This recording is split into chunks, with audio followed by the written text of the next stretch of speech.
at 1-877-794-1973. That's 1-877-794-1973. If I'm in this crummy situation, let's make content out of it. The Matt Schneidman Show is brought to you by Potawatomi Sportsbook. Bet above the rest. Never go corporate. Always go local. With Hunter Baumgardt, here's Matt Schneidman on the game. It's the Matt Schneidman Show, Wednesday, January 8th, as we get you ready for Packers-Eagles. Sunday afternoon wild card action. Why are you laughing, Hunter? What's so funny? I was adjusting your volume, and Drew is in the talk set. It sounded funky. I did not know why I sounded like that. Yeah, but now it sounds great, and you sound wonderful as we move into the 59 minutes ahead of the show.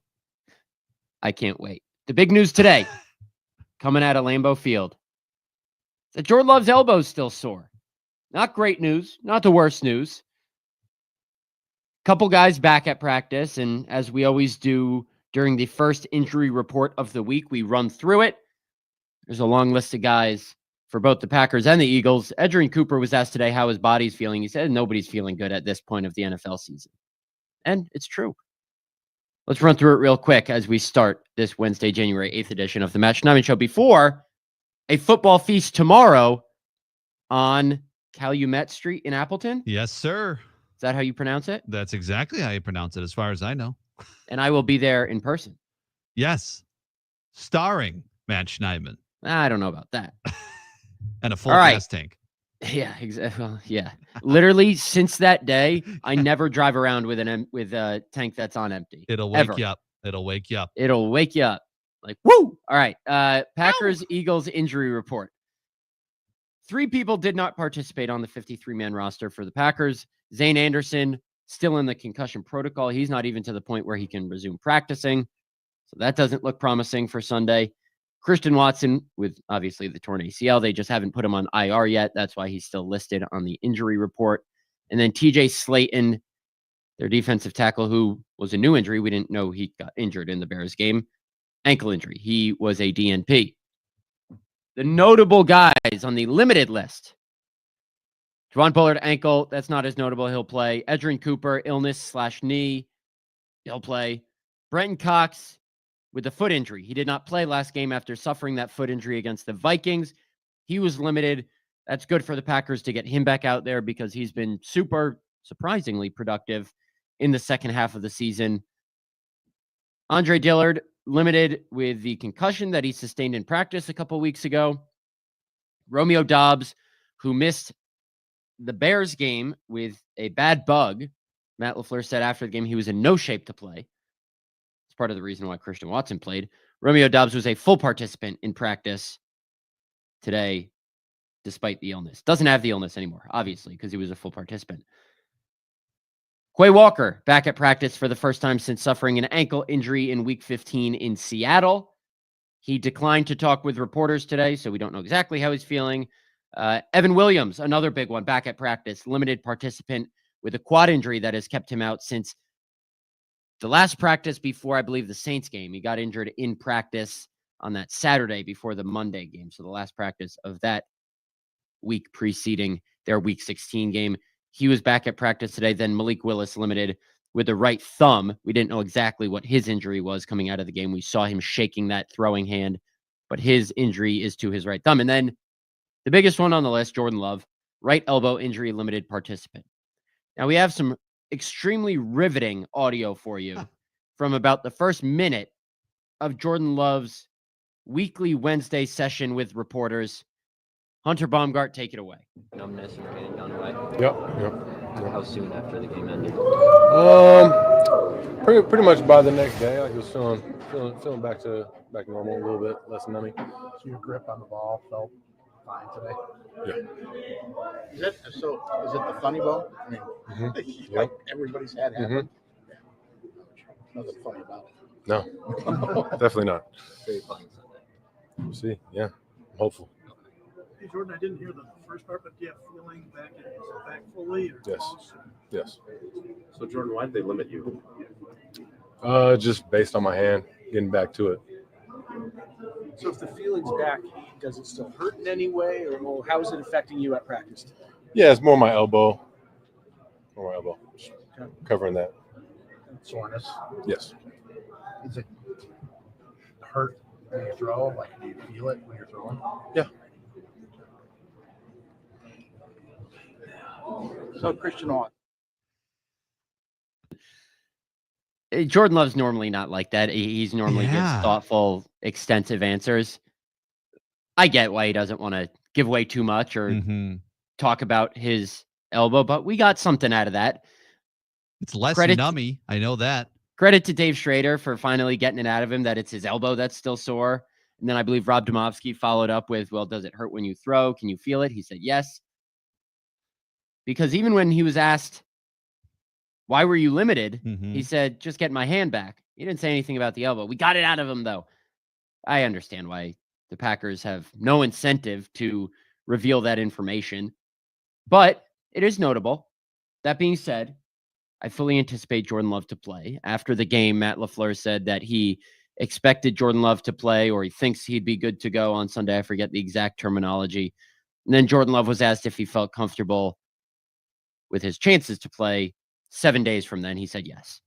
Now, Jordan Love, obviously, as you just heard, said that the numbness or pain, whatever it was, in his right hand went away Monday morning. So he hasn't had that for a couple of days. It's just some soreness in the elbow. And he did say later on in that press conference that he had with us earlier this afternoon inside the locker room that he would ramp up to letting it rip, throwing the ball later in the week. He was asked, do you plan to cut it loose later in the week? He basically said as the week goes on, yeah. And then, it was kind of a back and forth between him and Cody Krupp. And Jordan was basically like, what does cut it loose mean? And Cody was like, let it rip. And it was kind of just a funny back and forth of Jordan not wanting to give anything, which I totally understand, but it's our job to try and get some answers. And the answer we have, as you just heard, Hunter Baumgardt, and I'm not sure how much worry you have as a fan, is elbow soreness. He can still feel it when he throws. Still TBD on whether he'll wear any protection over it as the week goes on or during the game. But Bo Melton, when we talked to him in the locker room today, and he was asked about, your quarterback being limited in practice, Bo said, we have enough reps banked up. He's going to go, and we're going to be all right. So I don't think Bo Melton's spilling any state secrets there. It's just a little bit of gamesmanship, I believe, the Packers are playing this week. Yeah, I think so. It seems like LaFleur and Love both pretty coy about it. You knew LaFleur was just going to come out with the limited. He did. Limited. He did admit that he was throwing.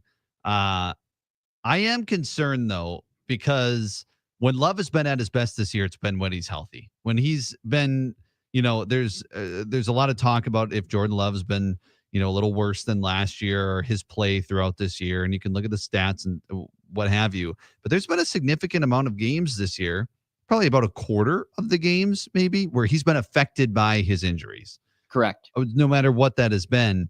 And so to have that into a playoff game, I got to think it's not going to be 100% when he goes out there on Sunday. So it's going to impact him, you'd think. Now, if there's some way for him to, whether, like you said, whether it's to wear a brace or something that really makes it, hey, it doesn't really impact him, that's okay. Then you're good to go.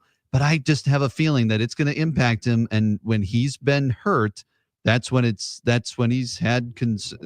been concerned about his ability at quarterback. Yeah, the two injuries he's dealt with this season were lower half injuries. It was his knee from week 1 against the Eagles, and then his groin from week 8 against the Jaguars. So that affected his mobility. This affects his ability to literally throw the ball. And we'll see if it completely dissipates by Sunday, which is obviously the ideal scenario for the Packers. But if he has to play at less than 100% on that throwing arm, that's not going to be good. Not going to be good for the Packers. That being said, their quarterback is not the only one dealing with injuries going into this game. It'll probably force the Packers to not take as many deep shots, but you're probably not going to take as many against this Eagles team anyway, since, like I explained yesterday, the Eagles are the best team in the NFL, or were the best team in the NFL during the regular season at preventing explosive passing plays. 10.3% of passing attempts against them resulted in gains of 16 plus yards, which was the lowest such percentage in the NFL. And as we all know, the Packers are without their best deep threat in Christian Watson, who tore his ACL 3 days ago. Yeah. So they're going to have to probably work the intermediate game anyway. I'm not saying it's a blessing in disguise that Jordan Love's elbow is hurt. All the pain or soreness or whatever it is could be gone by Sunday. That training staff, Brian Engel, Flea, Nate Weir, will be working around the clock to make sure Jordan Love's elbow feels as good as it does come Sunday in Philadelphia. But he threw at practice today. So if it was a problem, like a serious problem, obviously it's somewhat of a problem, but on the problem scale, if they're having him throw during the first practice of the week, I don't think it's, code red, DEFCON 5, but something to monitor for sure as the week goes on. What other name on that injury report to you, Hunter, is the most notable in terms of, okay, awesome that this guy's back at practice? Evan Williams. Evan Williams is up there for me. I mean, Quay, you could say as well, but Evan Williams, that safety position, Zane Anderson came in, got concussion. Don't love his chances to play on Sunday. And I think what Evan Williams has shown in his rookie season has been really impressive. And it's wild to think that heading into it'll be his first playoff game. So, you don't know exactly what that's going to bring, but hey, look how this young team played in their first playoff game last year. Jordan Love and company, and went down to Dallas and had no problems. So I think when it comes to Evan Williams, you just have to hope that that's going to be the same thing. And you love to see him back and practicing, because I think that is big next to Xavier McKinney. Without a doubt. Your best 5 out there is, well, without Jair Alexander, obviously, is Xavier McKinney, Evan Williams, Bullard in the slot, and then Valentine on one side, Nixon on the other. Yep. As we've talked about, without Evan Williams and potentially without Zane Anderson because of that concussion, you might have to move Bullard back to safety, which means Nixon comes into the slot, which means you have to play both Eric Stokes and Carrington Valentine, and the Packers just played Eric Stokes 8 snaps against the Bears. Carrington Valentine has 2 interceptions and a forced fumble in his last couple games, his last 4 games. So you want to play him as much as possible. I think he's playing well as long as he holds on to the freaking ball after he intercepts it or just takes a knee in the end zone. Evan Williams, I would agree, is the biggest one on that list. He did not talk to reporters today. He wasn't asked, so it's not like he declined. He was just in and out of the locker room. I assume he'll talk at some point this week. Not that he'll give us anything groundbreaking with regards to his availability, but having him and Quay Walker both back on the practice field in some capacity, obviously a limited capacity, is a good sign for the Packers. Then, as I mentioned, Brenton Cox back out there is also good. So I would say relatively solid injury news for the Packers today. The Eagles do not have a crystal clear injury report either. The biggest name on there, obviously, Jalen Hurts. I believe he's still in the concussion protocol because he's listed on the injury report as a limited participant with a concussion/left finger. So he was wearing a glove on his left hand during practice today. If you want to look at any of those clips, Brooks Kubina on Twitter is our Eagles beat writer. I think his Twitter is literally just at Brooks Kubina, Brooks as you would spell it, Kubena, at B Kubina, at B Kubena. Some videos of Jalen Hurts practicing today. And then you can obviously, as we've said, practice while you're still in the concussion protocol. It appears that's what Jalen Hurts is doing, but he did do some throwing and on-field work with a helmet on for the Philadelphia Eagles at practice. A.J. Brown limited with a knee/vet rest. Grant Calcaterra, Nakobe Dean, Dallas Goedert, Bryce Huff, and Byron Young, all full participants. And then the only other 2 limited participants besides A.J. Brown and Jalen Hurts, and A.J. Brown might just be more rest, are Kenny Pickett with a ribs injury and Will Shipley, one of their backup running backs, with an ankle injury. So I would say the Eagles have a cleaner injury report than the Packers. Yeah. But the conclusion here is I think the general consensus and the feeling among everybody is that even if they're not either entirely 100%, we're going to get Jordan Love and Jalen Hurts on the same field on Sunday. The 2 2020 draft picks who were the 4th and 5th quarterbacks selected in that draft, respectively, I believe. Yeah, that's a good little tidbit. It's also interesting that the top 2 quarterbacks for both teams are in the injury report. Like you don't usually see that. I mean, the top 2 quarterbacks for both teams. You have Pickett and Hurts and Willis and Love, and you don't want that either. Yeah, neither team wants that heading into the wild card playoff. But like you said, I think we're going to get starter on starter. Interesting note from the NFL in a press release they just released. Obviously, it's a press release because of the fires going on in Southern California, which are devastating to see. The Vikings-Rams game, this is obviously way down the list of problems with that, but the NFL announced that the Vikings-Ram game is on as scheduled for Monday night, but if the natural disaster situation becomes such that the game has to be moved, it will be played at the Arizona Cardinals Stadium on Monday night. Wow. So that'll be something to keep an eye on with regards to the NFC playoffs. That game doesn't matter for the Packers. If the Packers win, they go to Detroit in the divisional round, but they have to win first. And they have a tall task ahead of them in the Philadelphia Eagles. I saw you on the phone. Do we have a caller? We do. Mo from Illinois is giving us a call. Oh, yeah.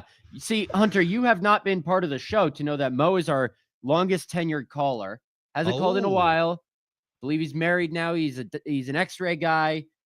Really smart cat, but he is our most loyal caller over the 2 years of the Matt Schneidman show. There we go. What's up, Mo?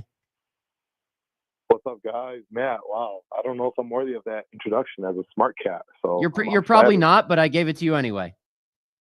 All right. You don't need to go back on it now. Come on.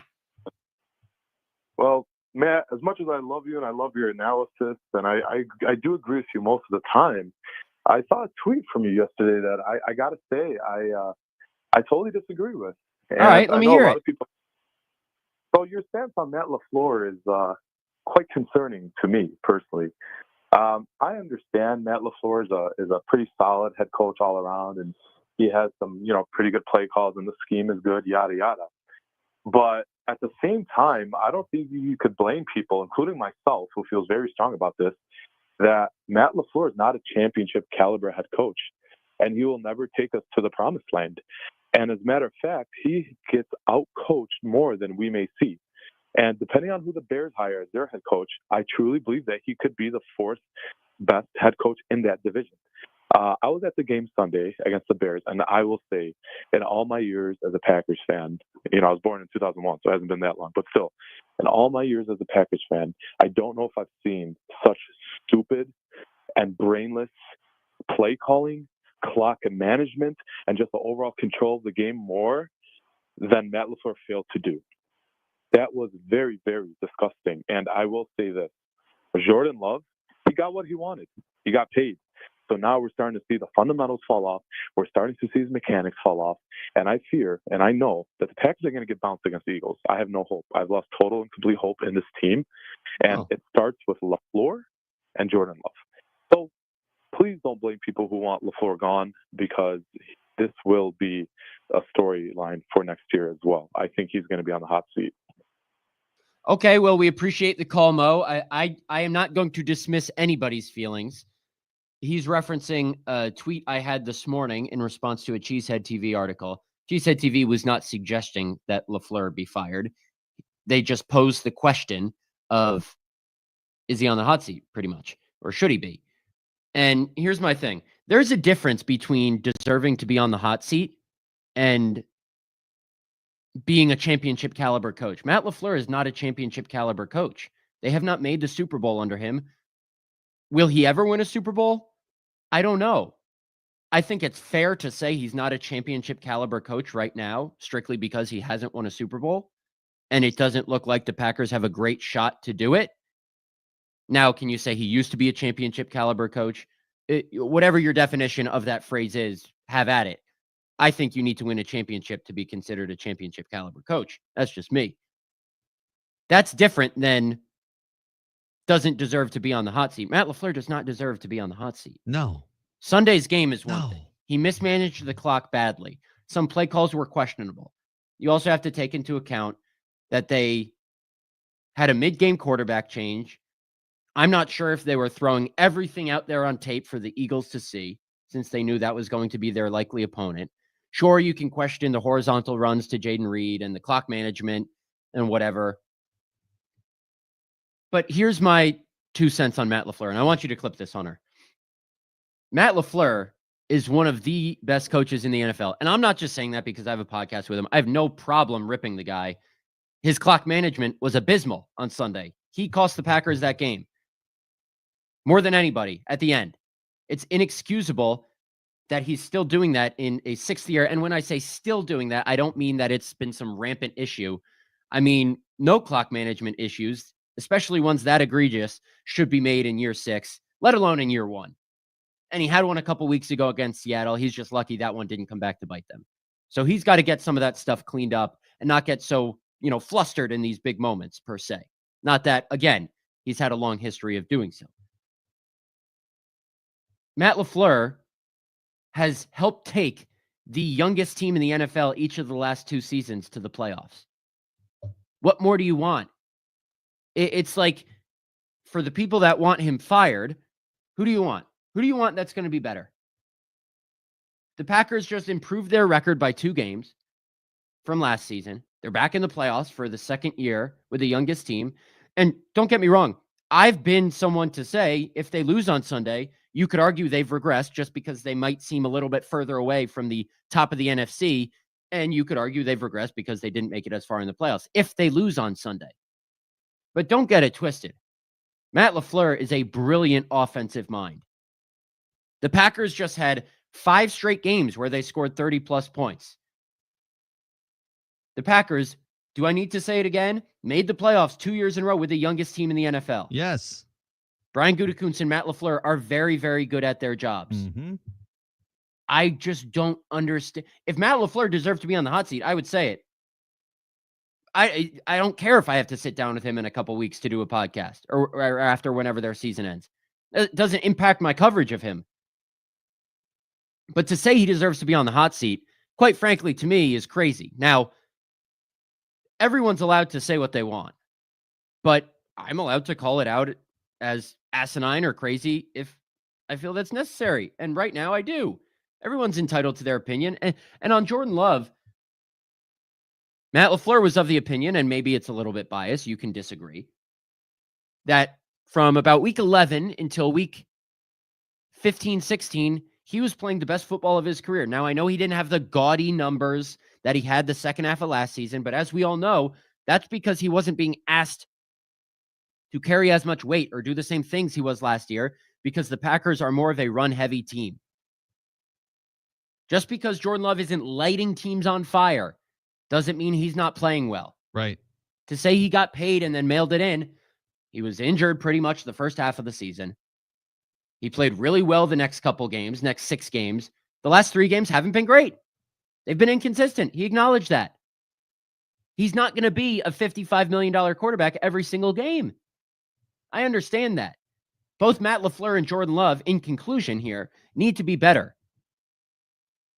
But I would caution Packer fans to want to quickly move on, because the grass ain't always greener on the other side. Mm-hmm. And soon, if you were to get rid of both those guys, which is never going to happen, at least in the near future, it can turn sour real quick, and you'll see how ugly life can be on the other side of that NFL coin, which a lot of other teams have. You know how many teams would kill to have Jordan Love as their quarterback and to have Matt LaFleur as their head coach? I know Mo didn't say move on from Jordan Love, but someone tweeted this at me earlier today. I forget who, so I apologize for not giving proper credit. And this is the last thing I'll say before we go to break. Take stock of how many teams would be lined up wanting Jordan Love and Matt LaFleur if the Packers were to get rid of them. And if it's a lot, which it would be, you know it's not the right decision to get rid of them. Yeah. Is Matt LaFleur the 3rd best coach in the division right now? Yes, absolutely. I'm not disagreeing with that. Dan Campbell and Kevin O'Connell are better head coaches than Matt LaFleur. I have no problem saying that. Has Jordan Love been the 3rd best quarterback in the division this year? Yes, behind Sam Darnold and Jared Goff, unquestionably. The Packers are not a great football team. They're a good football team. Can they make some magic in the postseason? Sure. But I would just caution Packer fans, because life on the other side can get ugly real quick, and it can stay that way. They have it pretty good. I know their expectations are high, and I respect that. Take it easy a little bit. That was fantastic. I mean, I don't even know how to I follow just talked that so up. fast that I had to cough, so that's why I muted myself for a little bit. All right. We have a caller on the other side. We have a caller on the other Brian. side. Yeah, I got to get a glass of water. My throat's dry. Appreciate everyone for tuning in. We'll We'll be right back. It's the Matt Schneidman Show on the game. Stay with us. I could use a dream or a genie or a wish to go back to a place much simpler than this. Cause after all the partying and smashing and crashing and all the glitz and the glam and the fashion. After 30 years of doing knee and hip replacements, Dr. Mitchell Scheinkup thought there had to be a better way, and that led him to regenerative medicine. I was one of the first orthopedic surgeons to do it. Now, after 20 years of successful orthobiologic treatments, lots of clinical data, research, and teaching, Dr. Scheinkup is National Medical Director at QC Kinetics. They've done an amazing job of becoming the most significant orthobiologic and regenerative medicine practice in the United States. QC is so far ahead of the game in its science, its protocols, its people, its facilities. So if you have chronic pain from arthritis and you want to avoid drugs and surgery, call the experts in this revolutionary field, QC Kinetics. To give patients real lasting relief from pain, that's what I live for. That's my mission. Get your free consultation now. Call QC Kinetics. Call QC Kinetics, 414-285-3474. That's 414-285-3474. 414-285-3474. Prime's exclusive wildcard playoff game is coming Saturday. Into the end zone. TJ Watt and the Steelers take on Lamar Jackson and the Ravens in a playoff showdown between AFC North rivals. And it's only on Prime Video. What a great job. Not a Prime member? Sign up for a 30-day free trial to stream the game. The Steelers and the Ravens in Prime's exclusive wildcard playoff game. Powered by Verizon. Saturday at 7:30 Eastern, only on Prime Video. Restrictions apply. See Amazon.com/Amazon Prime for details. Ready for a win? Well, it's your year. At Potawatomi Casino Hotel Milwaukee, you can win over $2,000 in free play every month, all year long. Just play your favorite games and you might take the stage in the It's Your Year game show. 25 winners each Thursday. There's $300,000 in cash and prizes up for grabs this January. Yeah, we think it's your year. More info at paysbig.com. Must be 21 years old to play.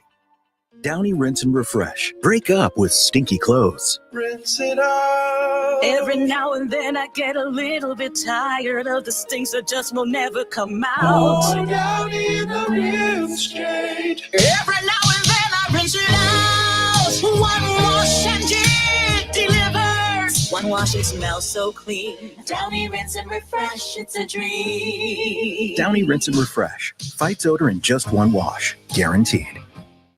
Accomplishing goals is hard, but when your goal is to learn a new language, Babbel makes it easy. Babbel is designed with you in mind. From expert-created lessons to conversational video units and even live classes, you can personalize your Babbel experience to be exactly what you need to really learn a new language more easily. Go ahead, set a goal for yourself. Accomplish it with Babbel. Try Babbel for free. Go to babbel.com. That's babbel.com. Our new and improved iHeartRadio app has made it even easier to enjoy the radio station's podcasts and playlists you love.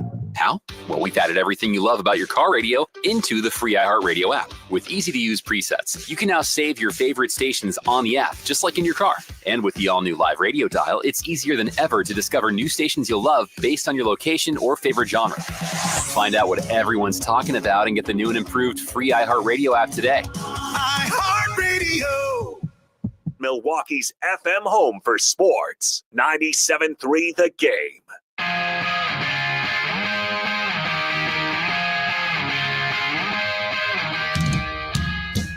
New year, new you. And Iron Jock can help. Now through January 12th, buy $50 or more of the best performance apparel on the planet and take 30% off your entire order with promo code NEWYEAR30. New Year 30. And if 30% off wasn't enough, Iron Jock will throw in one of their antimicrobial workout towels for free. Ow! Go to ironjock.com for details. That's ironjoc.com now through January 12th. Brian in Grafton is on the line. Do you want Matt LaFleur fired as well, Brian? I'll take garbage takes for 500, please. Yeah, not a good take, but I'm not even going to waste my time on such a garbage take. So what I wanted to talk about, first on, thanks for having me on, guys. Hunter, Matt, I've listened to you guys all the time. So thank you. Following and listening. Yeah, I call myself a balls and strikes Packer fan. I don't like getting caught up in the homerisms that is being a Packer fan. And it seems like the world's been lit on fire over the past couple of days here after this Bears game. And it just comes down to, we've had it so good for so long. And I think that anytime there's a little bit of rumbling of some uncertainty, this fan base tends to lose it. And, I do think, have we seen this Packers team come into the playoffs on a high for the past 10 years? Usually that's the case. They come into the playoffs, they're firing on all cylinders. And, we've hit this period where we're not. What does that mean? Well, I guess we'll have to tune in on Sunday and find out. But to be calling for heads after a game in which your quarterback, who seemed to maybe wasn't going to play the whole game anyway, but got knocked out earlier, and then Malik comes in and, I do think, to Matt's point earlier, I do think the play sheet was minimized to, keep your cards close before a big game, in a game that's rather meaningless in the grand scheme of things. But I think all in all, I think Packer fans need to reckon back to 2014 Aaron Rodgers and just RELAX. Relax. It's going to be a good ride regardless. We have a fantastic head coach that, speaking of trading head coaches, we could trade Matt LaFleur for a couple first-round picks. There's this talk about Tomlin getting traded and O'Connell getting traded that Scheffler's saying.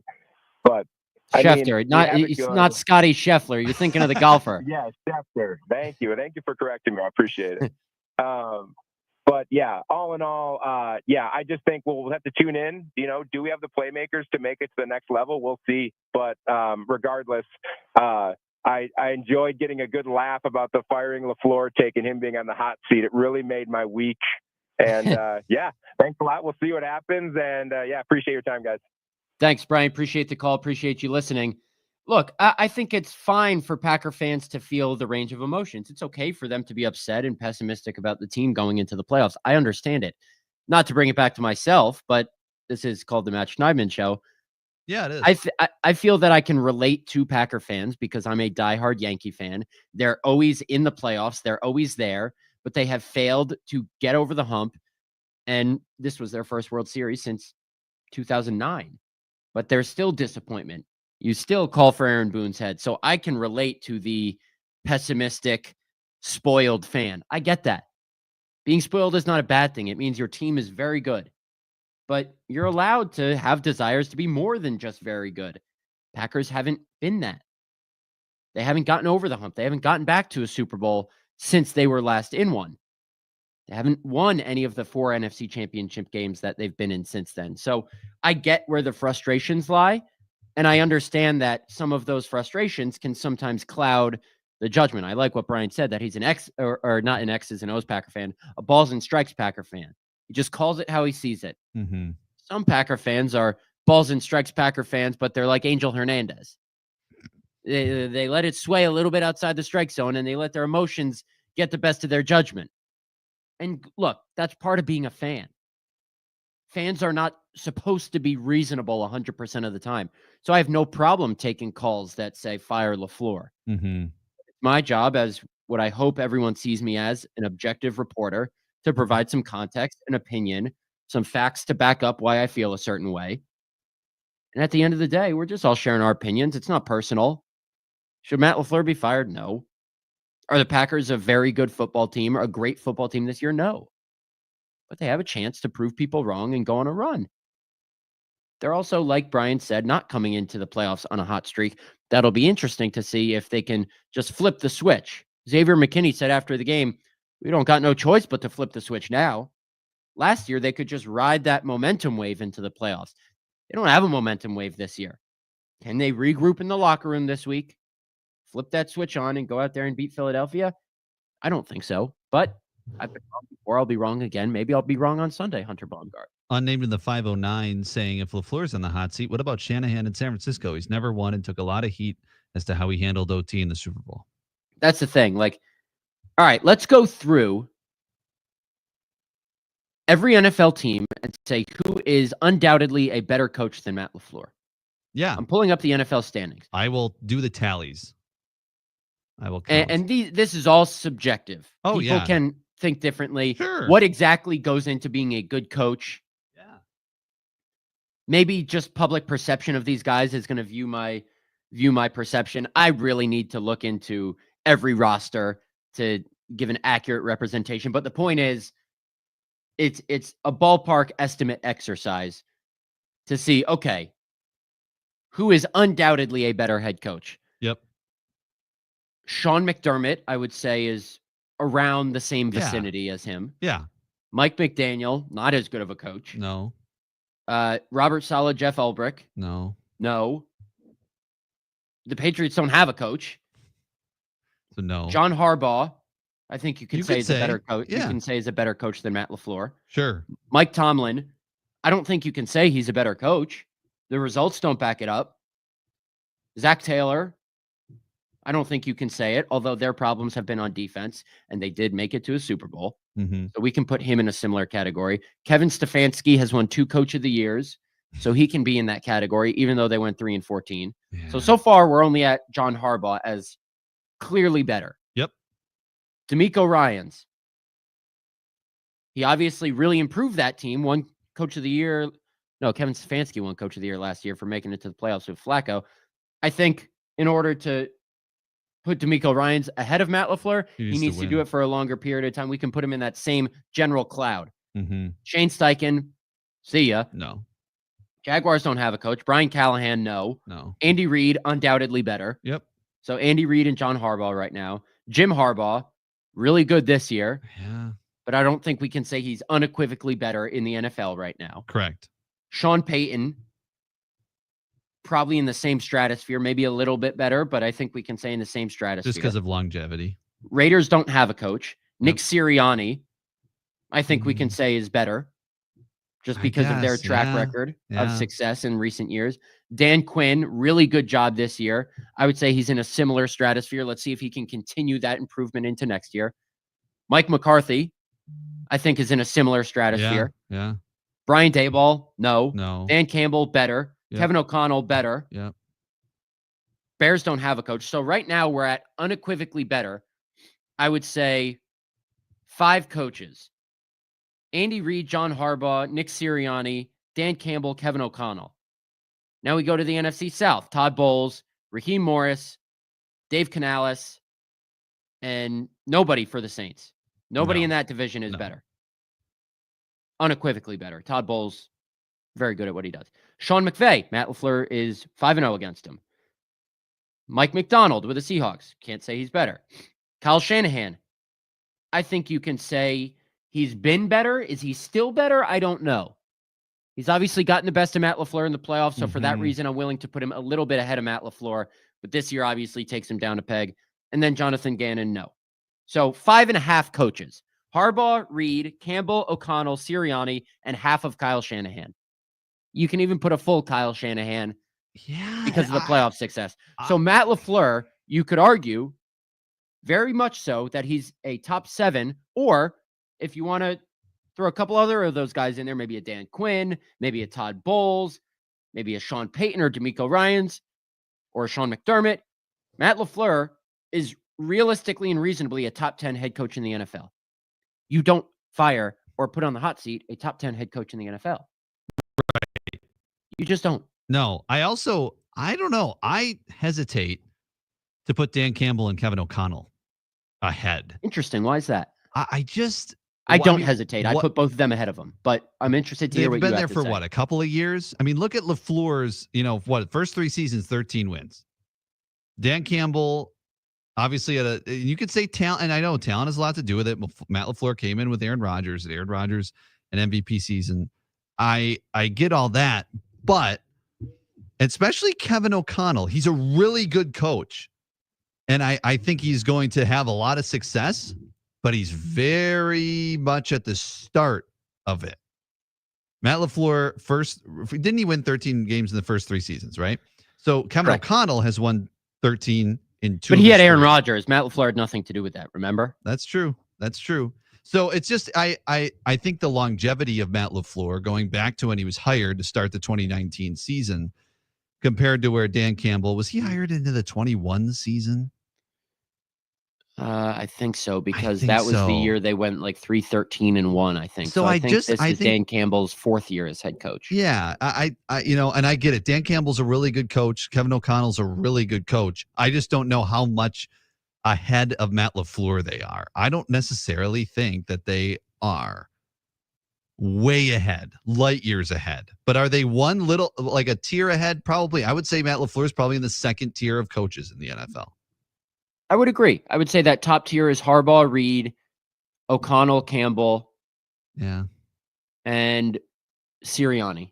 I would even put Harbaugh and Reed above Campbell and O'Connell right now. You could even argue Sirianni's not in that tier. I would put Sirianni because he hasn't made it to a Super Bowl. It's just No. he's won a lot of games. They collapsed at the end of last year. They're obviously doing very well this year. He shaved his head, so that counts for something because they He's lost one game dedicated. after He's that. dedicated. So you could even put Nick Sirianni in the same category as Matt LaFleur. So bottom line is, I do that exercise not to pick hairs, but to give a general idea that Matt LaFleur is a top 10 coach in the NFL. Yeah. He's made the. I don't need to belabor my point. No. But it makes sense. People know where I stand on this. Yeah. And has no bearing, again, that I do a podcast with him. I do not care. I could do this podcast with him for 5 years, and the second he deserves to be fired, I will be the one to say it. He does not deserve to be fired. That being said, let's get to one more break. Sure. Here on the Wednesday, January 8th, Hump Day edition of the Matt Schneidman Show, going into Packers-Eagles on Sunday at the Lincoln Financial Field. Lot to look forward to. I picked 28-24 Eagles. We'll see if that happens.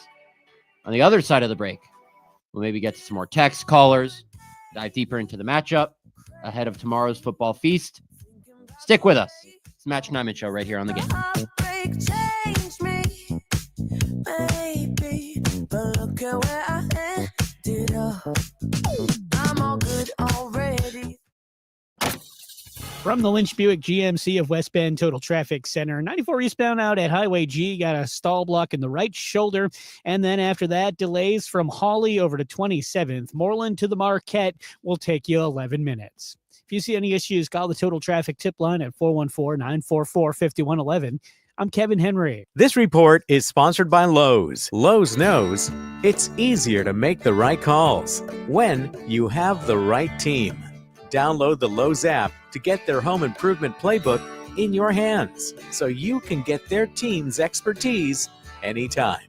Drew and KB here with our buddies, Rob and Chris from HappyPlaceHemp.com. Gentlemen, congratulations on your new product, the Drift Seltzer. Tell us about it. Yeah, we're super excited about that. We've had it for a couple of weeks and it's been in development for probably 3 months. All the seltzers on the market that I tried were super packed full of sugar, and I wanted to make something that was sugar-free, alcohol-free, but that still makes you feel good. It's like a nice alcohol alternative and no calories. 0 calories. I am a big fan of that. Where can you find it? Is it at any retail locations? Do we come to your store? Yeah, right now we've got it at the store in Muskego, and it's also at Ray's Liquor. We're going to be expanding that probably throughout the city and the state very soon. You can buy it online too, HappyPlaceHemp.com. We'll ship it right to your door. If you buy 3 or more 4-packs, we'll ship it for free. With the code Drew and KB to get 25% off. Yeah, that's right. Awesome. Now get 25% off your entire order with the code Drew and KB in store and online at HappyPlaceHemp.com. Need inspiration? Shop Pick and Save for thousands of appetizing ingredients that inspire countless mouth-watering meals with savings beyond low prices, like digital coupons worth over $600 each week and up to $2 off per gallon at the pump, so you can get big flavors and big savings. Pick and Save. Fresh for everyone. Fuel restrictions apply. Check out this great deal on a great roast. Black Angus boneless chuck roast is only $5.99 a pound with your card and digital coupon. Pick and Save. Fresh for everyone. Old Spice Swagger Body Wash will make you the MVP of freshness and confidence. With its irresistible scent, it will transform your shower experience, leaving you feeling fresh on and off the field. Pair it with Old Spice Swagger Deodorant, the #1 aluminum-free brand that keeps you feeling like a Super Bowl champion 24/7 when used daily. But don't wait. This dynamic duo is available at Costco for a limited time only. Old Spice, official deodorant partner of the NFL and Super Bowl 59, where freshness meets football greatness. Were you uninvited to game night? Do you play board games with the ferocious intensity of an iron-fisted oligarch? Have friends left game night asking, how do you sleep at night? Then you should get a mattress from Mattress Firm. They can help anyone sleep. Right now, during Mattress Firm's semi-annual sale and clearance, save up to $500 on Tempur-Pedic. Plus, get a $300 instant gift. Get matched at Mattress Firm. Sleep at night. Restrictions apply. See store or website for details. When you're hiring, have you ever felt like you're missing out on meeting great candidates? Well, they're not hard to find when you go to ZipRecruiter. Every day, ZipRecruiter helps people who are actively looking for jobs like yours. So it's easy to find the right person fast. 4 out of 5 employers who post on ZipRecruiter get a quality candidate within the first day. Try ZipRecruiter for free at ZipRecruiter.com/free. That's ZipRecruiter.com/free. The Fox 6 weather experts are presented by AdventKnows.com. Clearing skies and cold tonight. Temperatures dropping into the single digits overnight. Partly sunny on Thursday with a high of 30. Light snow overnight Thursday night into Friday morning.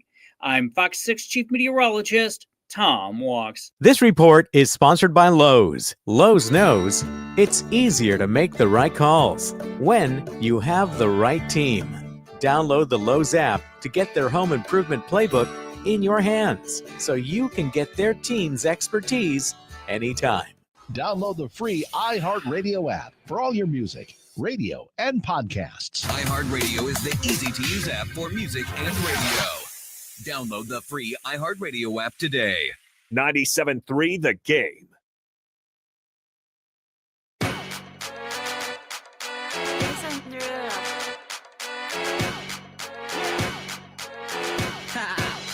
Get jazzy on. That Schneidman Show wrapping up here on the game Wednesday, January 8th. We've had a lively show today. Robust. An animated show. Robust, you said? I did. I like that word. That's a good word to use. We had Mo from Illinois call in and say that Matt LaFleur should be on the hot seat. I had some opinions on that. We had Ben from Grafton? Brian from Grafton call in and offer a take on the other end of the spectrum, which I appreciated. We appreciate having some balance here on the Matt Schneidman Show. We went over some key injuries to Jalen Hurts, Jordan Love, whose right elbow is still sore, but should be good to go. Bo Melton pretty much said he's playing. Evan Williams, Quay Walker, Brenton Cox, Romeo Dobbs back at practice. Dobbs the only one, a full participant. So we'll see if those other guys are upgraded later in the week, starting tomorrow. But a big game coming up on Sunday in Philadelphia. If anyone on the Matt Schneidman Show listener universe has score predictions, we'd love to hear them, hear some reason for them, hear more of your opinions on Matt LaFleur as we go into this playoff game. If they win, none of that Matt LaFleur hot seat talk exists anymore. One Sunday can change everything. Wild when it comes to the perception of the fan base. It's wild how sports works like that, but it's so true. Wild. It's so true. 1-877-794-1973 is the NicoletLaw.com talk and text line. People know where I stand on the Matt LaFleur thing. We do have some texts here coming in. We have some texts. Let's get to them. Yeah. So a couple on Dan Campbell. It's interesting. Justman says you can't put Dan Campbell in the top 5. He has great coordinators. That's a good point. I think it'll be easier to get let me say this. It is undeniable, undoubtable that he has developed a tremendous culture in Detroit. And it's always tough to accurately gauge how much impact a head coach who doesn't call plays has on his team. There's culture, which Dan Campbell has developed tremendously. But when it comes to offensive and defensive play calling, they obviously have a little bit of say in that. But Aaron Glenn and Ben Johnson are really, really good. Yeah. So I think we'll have maybe a more accurate idea of Dan Campbell's influence in the on-field product once he loses one or both of those guys. Yeah, I mean, Matt LaFleur's offensive mind's got plucked. Luke Getsy, Nathaniel Hackett. Matt LaFleur was already the offensive play caller, though. So that's true. That's true. That's true. I am not saying that Dan Campbell's just going to fall off a cliff when Ben Johnson and Aaron Glenn leave, if they leave. Right. But it will be interesting to see if anything changes with that Lions operation on the field. Yep. When those moves inevitably happen, as it seems like. Bob is calling us again tonight from Long Island. Bob from Long Island, a repeat caller 2 nights in a row. Yeah, I love your show, guys. Thank you. And I just want to say that, I think what happens here is I think that LaFleur is a better X's and O guy, but Dan Campbell is a better motivator. I Completely think one agree. guy, one guy has his eyebrows done, and the other guy is like, I've heard of chewing tobacco, but when you light it first, oof, man. One guy is tough. He goggles with glass, and the other guy looks like like his mother's going to come out and put a little sweater on him because he's cold. And I think that's what the team reflects. I mean, Dan Campbell, boy, I wouldn't want to meet him in a dark alley. No, I mean, I would disagree, and thank you for the call, Bob. Appreciate you listening and the kind words for the show. I would disagree that Matt LaFleur's physical prowess or lack thereof reflects in his team. The Packers have taken on a much more physical identity this year. That was the whole storyline earlier in the season, how Josh Jacobs has helped transform the identity of this team into a physical one. Yeah. So I am not a believer in the fact that Matt LaFleur's quote unquote soft persona, if you want to call it that, translates down to his team. I am not going to sit here and argue that I would rather see Dan Campbell in a dark alley than Matt LaFleur. It seems on the surface, and we don't know everything that goes on behind closed doors, but as an outside observer, I would say that Dan Campbell is probably a better motivator than Matt LaFleur. We don't know that for certain. Those post-game videos obviously look better when Dan Campbell gives them, but that's just something we see in the public eye. The public perception, and my perception is which is why I said I absolutely agree with what you say, is that Dan Campbell is a better culture / motivator guy. But I have no indication, and I could be wrong. I have no indication that Matt LaFleur is a bad motivator or a bad culture guy. I think what we're just influenced by is what we see online and in these videos and in press conferences. And Dan Campbell gives off more of those you want to play for that guy vibes than Matt LaFleur. But head coaches aren't required to be all rah-rah in front of a microphone, and that's okay. The results speak for themselves, and right now, the Lions have better results. They have for the last 2 years. Could that change? Sure. But Dan Campbell's gotten the better of Matt LaFleur during their time going against each other, and I don't see that changing in the immediate future. Now, if the Packers win, they'll have a chance to change that narrative next weekend in Detroit, but they got to get there first. You know, it's very interesting because Sheila in Milwaukee just texted in. I'd like to give everyone a reminder that the 80s up to 1988 were not fun and could happen again. So you really need to be grateful for the team we have. It's interesting there you go, Sheila. That we're arguing for it, and neither of us, and you're not a Packer fan, but I wasn't around for, the doldrums. When I've been alive, it's Favre and Rodgers and now Jordan Love. Like, I've had amazing, times as a Packer fan. Like, you can't really compare that to anything else, but we're and I think for some reason I have the perspective still to say, okay, just enjoy this. Like, I'm just like, I can't wait for a playoff game on Sunday. I just enjoy it. Like, I get it. You want to go far and it'd be disappointing. Yes. But you also have a team that's perennially in the playoffs, didn't miss a beat by changing from a Hall of Fame quarterback to another one. And it's just the beat goes on and you keep enjoying success. So boy, oh boy, it just puzzles me that there's so many people who have that opinion that Matt LaFleur should go. Now, what do they say? The loud majority, silent majority. Like, I feel like the people who are saying that probably those are the ones that are in our faces constantly. And there's probably a lot of Packer fans that agree with us and think Matt LaFleur is just fine and is a really good head coach. So we got to keep that in mind as well. Yeah, I would say the Packers are probably playing this game with a little bit of house money, but you could also argue that they're not, because the expectations for them going into the season, sorry, I'm talking too fast again, were probably greater than a 7 seed. Yeah. Or you could say they're playing with house money because they are the 7 seed. So there's both ways you can take it. I say that because you said you're kind of relaxed going into this game. It's a playoff game. People who are stressed, that's fine, because you expected the Packers to do more, so you don't think they're playing with as much house money as they did last year. Yeah. I would agree with you. But you could also say they're still the youngest team. They're the 7 seed. We're playing with nothing to lose. There's also a lot of people who are replying on social media saying they're just going to get blown out. I agree with you that the positive people are probably the silent majority, because it just so happens to be that people who have negative things to get off their chest Oh, yeah. are the ones who are more vocal. Yeah. And that's why I said the other day that social media is not real life. No. So just because we see 90% they're going to get their teeth kicked in doesn't mean that 90% of the fan base thinks like that. I think they lose. I don't think they get their teeth kicked in. But that's why they play the game, to prove Matt Schneidman wrong.